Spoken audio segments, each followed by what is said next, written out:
Hello guys and welcome back to my YouTube channel. My name is Mirko and I'm your Italian tutor. Today I have a great lesson for you because today we are going to learn a very powerful verb that can be your salvation. So let's start from the beginning. The verb is chiamare. Chiamare is a regular verb, ends in are, so it follows the conjugation of the verb endings in are. You can review this lesson on the link above, here or here. But then this verb can be also reflexive. So the verb will be chiamarsi. And this verb, basically, you are going to use it if you want to introduce yourself, if you want to say your name or the name of someone else. Unfortunately, there is no equivalent in the English language. But if you want to translate literally, you can say, I call myself Mirko. But it's not really right. You can find it like in Spanish, me llamo Mirko, in French, je m'appelle Mirko. Also in German, there is a verb which is ich heiße Mirko. In English, there isn't. So, we are going now to the whiteboard and study the reflexive pronoun, but you need to add it before the verb. Okay?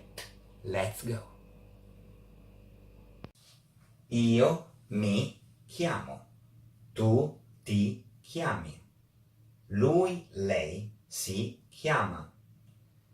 Si, for the third singular person, there is no distinction between masculine and feminine, so you can use si. But this si doesn't have any accent, because if there is an accent on this word, means yes. Noi ci chiamiamo. Voi vi chiamate. Essi, loro si chiamano. Easy peasy. You're asking, do I need to say io mi chiamo? No, because in Italian we don't need to express the subject or the subject pronoun, because you can understand from the conjugation of the verb, or in this case from the reflexive pronoun. So let's make an example. Let's meet someone that I don't know, same age.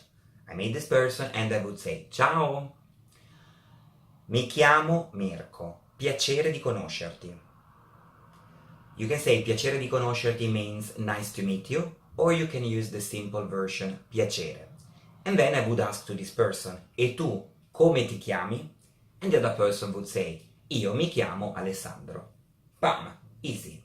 So now you know another way to express your name or to ask the name of someone. Okay, so this is the verb chiamarsi.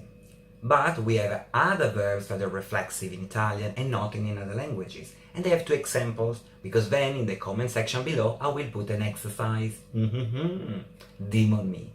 So the verbs, there are two verbs that we use quite a lot, so I think it's quite useful to learn.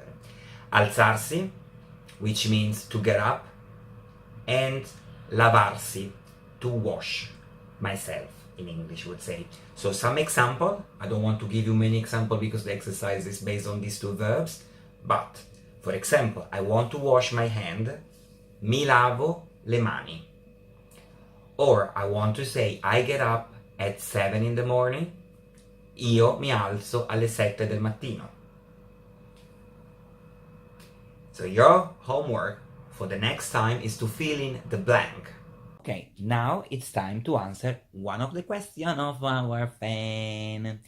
So the question of today is from Michael. Hi Michael, from United Kingdom, the country where I'm living now. So his question is regarding if there are any good book to learn Italian and what is the best way to learn Italian. So regarding the books, it's true, there are not so many. But last week I bought this book. It's called The Italian Tutor. It's from advanced beginner to upper intermediate. This book is very, very good. There are a lot of explanation, exercises, and reading, writing. Besides, there are also the solution. So it can be a very useful tool if you try to study by yourself. Other way to learn Italian, in my opinion, are two. First of all, Italy is a country that dubs most of the film. So if you go to Italy, it's really rare that you are going to watch a movie in the original language. So you can check in the internet movie maybe that you love, that you like, that you want to watch in Italian, and it's not so difficult to find them. The second thing that I would recommend you, Italians are everywhere. And Italian, especially when we live abroad, we want to improve the language of the country. So you can do an exchange. An exchange is a good way where you can teach, in your case, English, and the Italian person would teach you Italian. So this is another good way to practice, improve your pronunciation, and ask all the questions that you want. I hope that I answered to your question. If you have any other question, remember to email me or to put in the comment below as you prefer.